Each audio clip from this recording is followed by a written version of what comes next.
ये प्रश्न संख्या 24। एक समान वैद्युत क्षेत्र में रखे वैद्युत द्विध्रुव पर लगने वाले बलयुग्म का आघूर्ण का सूत्र प्राप्त करो। यानी इसका सूत्र हमें प्राप्त करना है वैद्युत द्विध्रुव पर लगने वाले बलयुग्म के आघूर्ण का। तो इसके लिए हम मानते हैं सबसे पहले कि माना कोई वैद्युत द्विध्रुव ए बी है जो -q और +q से मिलकर बना है। इस वैद्युत द्विध्रुव को एक समान वैद्युत क्षेत्र में रख दिया जाए तो द्विध्रुव पर एक बलयुग्म कार्य करने लगता है, ये हम जानते हैं। और ये लगने वाला जो बलयुग्म है, एक बल F है जो -q पर लगा है, इसकी दिशा ये दिखाई है हमने इसमें चित्र में, और +q पर एक दूसरा बल F है जो हमने इस दिशा से दर्शाया है। इसकी दिशा यहाँ दिखाई है, ये इसकी दिशा है बल F की, और ये दिशा है -q पर लगने वाले बल F की। दिशाएं विपरीत हैं लेकिन बल दोनों परिमाण में बराबर है क्योंकि ये माइनस है और ये +q है, इसलिए।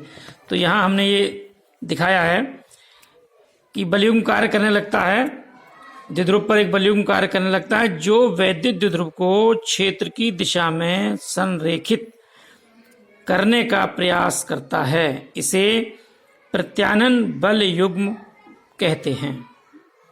ये हमने यहाँ चित्र में तीर के द्वारा वैद्युत क्षेत्र की दिशा दिखाई है।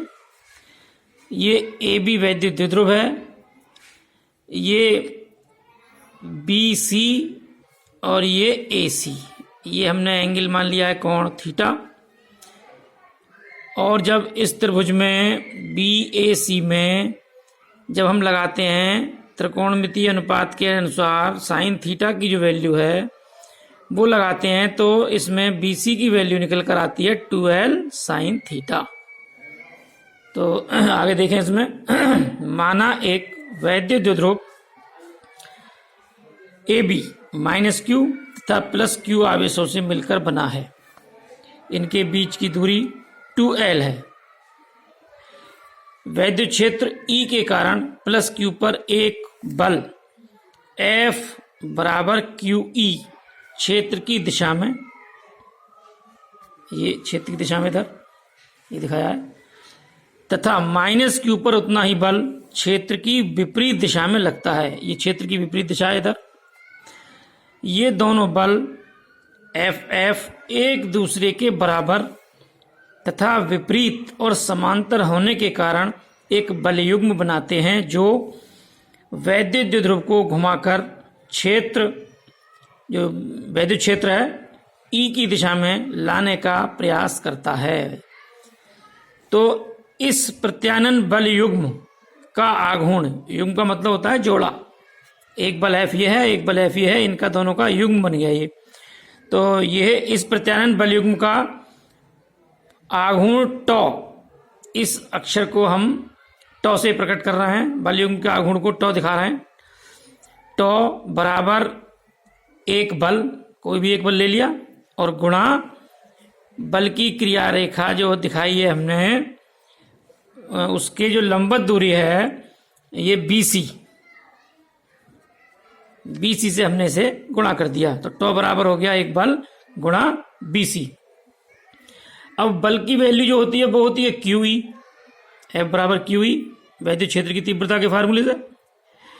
और त्रिभुज BAC में साइन थीटा, ये साइन थीटा लगाए अगर हम, तो ये साइन थीटा होता है लंब और बटा कर्ण, तो ये लगा दिया BC बटा AB, इसलिए BC की वैल्यू आ गई AB साइन थीटा। AB का मान कितना है 2L, ये दिया है 2L दे रखा है, 2L साइन थीटा, तो ये BC की वैल्यू निकाल ली हमने। अब इसमें लगा दिया टॉ बराबर F की जगह लिख दिया QE और इनटू, ये यहाँ इनटू है, इनटू 2L साइन थीटा।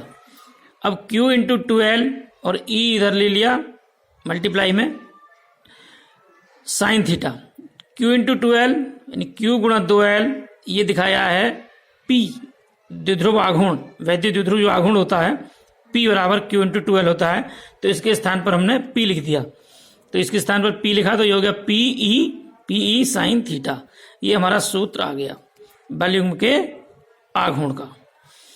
अब इसका जो वेक्टर स्वरूप है अगर हम बताना चाहें तो टॉ जो है सदिश राशि है, इसलिए इसके ऊपर वेक्टर लगा दिया है।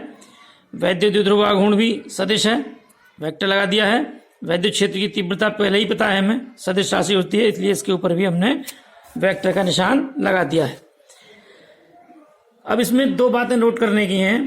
पहली बात है कि यदि वैद्युत द्विध्रुव वैद्युत क्षेत्र की दिशा के समांतर क्षेत्र की दिशा में रखा हो तो थीटा की वैल्यू कितनी लगाते हैं? 0 रखते हैं। जब थीटा की जगह 0 रखेंगे इसमें हम, तो टॉ का मान भी 0 आएगा। तो इसलिए टॉ बराबर कितना हो गया? 0 हो गया। इसका मतलब यह हुआ कि वैद्युत द्विध्रुव पर कोई बलयुग्म कार्य नहीं करेगा, कोई बलयुग्म कार्य नहीं करता अगर थीटा बराबर हम 0 रख रहे हैं। अब दूसरी कंडीशन क्या है? यदि थीटा बराबर 90 अंश रख दें हम 90, तो टॉ का मान अधिकतम होगा। वास्तव में अब ये इसकी परिभाषा है, ये परिभाषा हमने यहां दी है। वास्तव में वैद्युत द्विध्रुव का आघूर्ण उस बलयुग्म के आघूर्ण के बराबर होता है जो वैद्युत द्विध्रुव को 1 न्यूटन प्रतिकूलाम के एक समान वैद्युत क्षेत्र की दिशा के लंबवत रखने पर वैद्युत द्विध्रुव पर लगता है। ये हमारा क्वेश्चन